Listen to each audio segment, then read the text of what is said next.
What's up, my coins? Welcome back to our channel. If you are new, you can find money and business tips on this channel, especially for millennials living in New York City. So as you guys can see, I am in a new place. No, I did not move. My friend actually moved out of her New York studio in Soho and luckily gave me the keys to her apartment to try out living in the space and then also come help her move some things. So we are in her beautiful 200 square foot studio. Honestly, I love this studio. It has a lot of the quintessential things about New York. You got the brick wall over here. You got amazing wood floors. This studio has obviously been renovated or updated since when it was created. I think this building was made probably like in the late 1800s or definitely early 1900s. It's definitely a pre-war building and it's so cute. Honestly, I love it so much. The reason why I wanted to show you guys this space is just to show you what potentially could be on the market right now during unprecedented times and what you can expect in terms of rentals if you are looking to move to New York while also trying to save a buck, because who doesn't? So yeah, I'm gonna give you guys a tour of this entire apartment. Woo! What's up? Okay, so as you can see, it's very spacious. Most people put the bed over here, and I'm sorry you guys if it's like a little loud. We're on the 5th floor, so it's very hot in here, and I had to turn on the air conditioning because, girl, I don't want to die. You got the wood floors over here. My favorite part about this studio is that the entire wall is just covered in windows. There's this little nook that is right next to the kitchen. There's a bay window over here. I'll take you.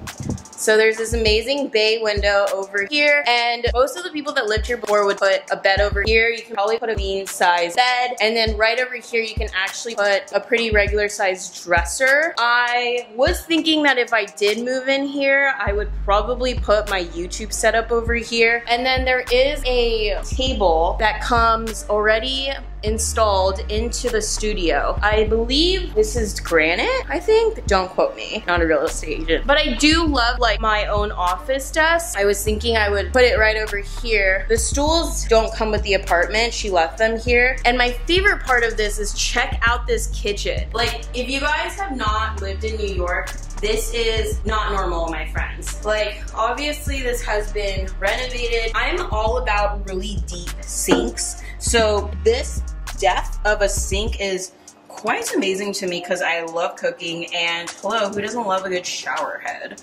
And there's all this storage space. I just imagine putting all my cute little white porcelain dishes and my dishware over here and having martinis while looking out at this window. It's just such a moment. Look at this. I think that's Mr. Purple over there. Don't quote me, it's public hotels. And the stovetop, like, it's not even that bad. Look, not bad. You even got this like mini little oven thing going on over here and some storage space. Oh, I love this apartment. And then you also have these light fixtures over here that you can dim. See, that light's a little broken, but now let's go over to the bathroom, which is one of my favorite parts. You got this amazing tile on the floor. We'll just say it was shipped from Italy. And right over here, this is where you can be every morning just saying hello to your beautiful self. Say some affirmations there. This goes left and right, which is kind of cool. And then this sink is pretty cool. Like, why? Amazing. Everything is also designed for small spaces. This bathtub, I took a bath here before everything was moved out, and I put some candles over there, and it's got this beautiful shower, and I just like had the window open, and it was such a moment, you guys. Like, I can't even, like, okay, so now let's try to sit here. So I don't want to put my camera down because I don't want to lose it, but this is the situation that we're in right now. We're on fire escape. So if you guys are wondering how I got over here, I've been riding everywhere on city bikes. The city bikes are $3.25 per ride, or you can get a day pass for I think it's like $12, or you can get a monthly pass. but I added up how much I've been spending on City Bike for the past 2 months, and I've basically spent half the annual membership. So I just bought my annual membership, which is $168, I believe. So with tax and everything, it was about $180. And I broke it down to how frequently I was riding City Bike. Basically, you need to have at least 24 rides a month to make it, I guess, like worth it. But I was already riding that much, so I figured why not? And it's safer than taking an Uber. I'm definitely not taking the subway. So yeah, I highly recommend you guys getting City Bike. If you are in the tri-state area, I believe they have City Bikes in Jersey, Brooklyn, New York, and I think Pennsylvania. Don't quote me. But I figure I'm gonna still be in New York for quite some time, even though the Roni's going on. So I ended up getting an annual membership. I was like, what if I moved to San Francisco and I bought this yearly pass and they don't have City Bike in California? But let's be honest, I'm not leaving anytime soon.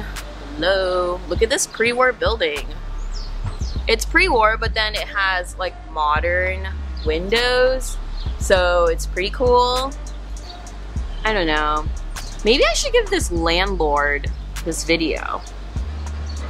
Okay, I'll get into the juicy part. So in my last video, I made a video on how to pay less for New York rent and how to negotiate with New York landlords in order to lower your rent in New York City given the unprecedented times. Sorry if there's a lot of noise. I just figure it's better to film out here than in the hot oven inside. Okay, so they left, so let's get back into it. So in my last video, I was giving you guys my tips and tricks on how to negotiate or get cheaper rent in New York City or a big metro, especially given that we are in unprecedented times. So I was watching this news with CNBC and they were talking about urban economics and how a lot of people are now leaving the city and moving to the suburbs because until there's a vaccination, most people are probably not going to want to live in the city because it's not going to be safe.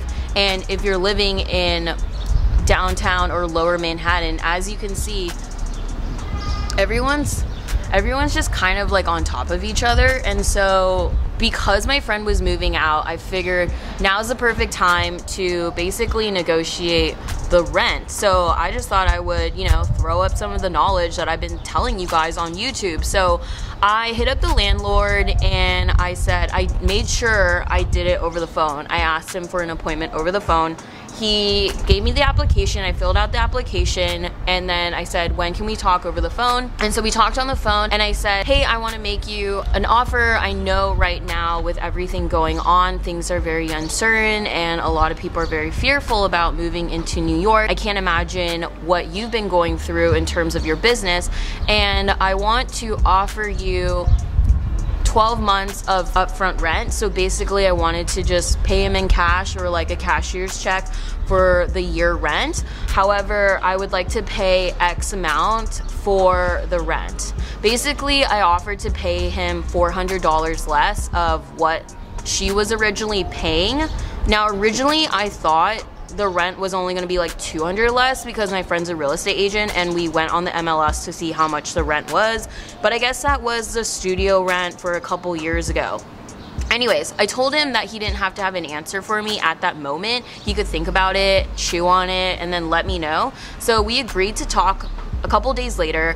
He followed up via email and he basically countered back saying that he would give me the rent as long as I paid $200 less instead of $400 less, and I still had to pay a security deposit for 1 month, which is totally understandable. But then he also said that he wanted to leave the apartment as is, and I was like, as is? And so I emailed him back and I was like, what do you mean as is? And he was like, you know, I won't fix anything. And I was like, hold up. And I showed him the receipts of everything that was wrong with the apartment. Keep in mind, this is an amazing studio, but there's definitely some things that are broken with it. Like, the shower's not working properly, the sink's clogged, The bathroom lights don't turn on. It's super hot in here because it's not ventilated properly because it's a pre-war building. And then also the fridge is literally broken. Like, it's literally an oven in the fridge, which is why I didn't stay here for more than one night, because I didn't want to keep ordering takeout when I had groceries at home. Yeah, so there's basically like a bunch of things broken with the apartment. I mean, I don't expect someone to like bring in like a full cleaning crew, given that we are in weird times, because I can do the cleaning myself. Like, it's 200 square feet, if not really 200 square feet. But then, yeah, so then I was like, okay, as is, and I sent him screenshots of everything that he needed to fix if I was to move in. He countered back saying that he would fix everything except the crack in the sink, because the sink was apparently still operating as if, and I was like, fine, it's not even that bad of a crack, I just don't want to be responsible for it. And I basically left him on red because I wanted to see if I left him on red if he would actually squirm and give me a better offer, which he didn't, which is what I thought would happen. So I ended up turning down the apartment for multiple reasons. My dream in New York City is to live in the West Village, and unfortunately I can't afford to live in the West Village right now. So I live in a neighborhood close to the West Village, and after living and testing out this area for about 2 nights, I realized that I prefer living closer to the west side, and I really liked my apartment. I mean, my apartment right now, I have a doorman, I have laundry in the basement, I have an elevator. It's not pre-war, but it still has the pre-war like touches to it without the pre-war annoying parts of being in a pre-war building. So I ended up staying in. Plus, like, me and my roommate are friends, even though we've been arguing a lot lately because we're stuck together all the time. I felt weird leaving her, you know, during this like entire situation. So I ended up leaning towards not taking the apartment, and then law of attraction, he didn't even give me what I wanted. So I just feel like with how much I would have offered him for this apartment and the offer I would given, I'd rather live in the neighborhood that I wanted to live in the first place, which is the West Village.